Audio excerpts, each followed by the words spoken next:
왜? 일본인은 밥그릇을 들고 먹을까? 지역이나 국가에 따라 비슷한 듯하면서 다른 풍습이나 문화가 많죠. 우리나라와 일본, 중국과도 그렇죠.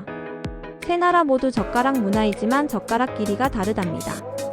그 나라의 식습관, 식재료 및 요리법에 따라 정착된 문화가 생겨났기 때문일 것이에요.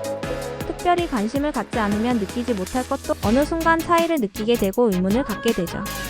일본에 가서 출근 시간이나 점심시간대에 서서 먹는 식당을 들여다보면 면이나 규동 등이 담긴 차완이라 불리는 식기를 들고 젓가락으로 먹는 광경을 쉽게 볼 수 있어요. 국물인 미소시루를 먹을 때도 숟가락을 사용하지 않고 그릇을 들어 젓가락을 사용하여 먹어요. 한국과 일본은 대표적인 젓가락 문화를 가진 국가죠. 하지만 같은 젓가락 문화이지만 차이가 있답니다. 바로 숟가락의 사용이에요. 한국은 숟가락과 젓가락이 세트로 나오지만 일본은 젓가락 하나가 대부분이랍니다. 일본의 상차림을 보면 대부분은 밥그릇과 반찬 한두 개와 젓가락뿐이죠. 숟가락이 보이지 않죠. 밥을 먹을 때는 밥그릇을 들어 입에 가까이 가져가 젓가락으로 먹는답니다. 미소시루와 같은 국물을 먹을 때도 그릇을 들고 입으로 가져가 마시다시피 먹는답니다. 한국과 일본은 같은 젓가락 문화이지만 한국에서는 밥그릇을 들고 먹으면 식사 예법에 벗어나는 것으로 알려진 반면 일본에서는 밥그릇이나 국그릇을 들고 먹는 것이 식사 예법이에요. 일본에서는 개나 고양이가 식기를 놓고 먹는 것으로 생각하고 그릇이 떨어져 있으면 흘리기 때문에 이를 방지하기 위해 그릇을 들고 먹는다고 해요. 일본은 나라 시대부터 중국에서 젓가락과 숟가락이 들어와 궁궐을 중심으로 사용되었답니다. 9세기에 들어와 일반 국민들도 젓가락을 사용하기 시작했다고 해요.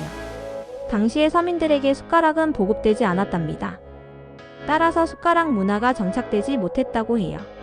이후 칠기그릇이 보급되면서 상류층에서도 숟가락을 사용하지 않게 되었다고 해요. 쌀이 찰기가 있는 자포니카종으로 젓가락으로 충분히 먹을 수 있기 때문이며 목재의 칠기그릇이 보급되면서 뜨거운 국물이 든 그릇도 들고 먹을 수 있기 때문이랍니다. 그렇다고 모든 음식을 들고 먹는 것은 아니랍니다. 식기를 들어도 되는 음식이 있고 들고 먹으면 안 되는 음식이 있어요. 밥이나 면은 물론 미소시루 등 국 종류, 작은 그릇에 담긴 음식은 들고 먹는 것이 예의예요. 상어와 같이 찬압에 들어있거나 가츠동과 같은 덮밥 요리는 자신의 그릇에 덜어서 들고 먹는 것이 예의랍니다.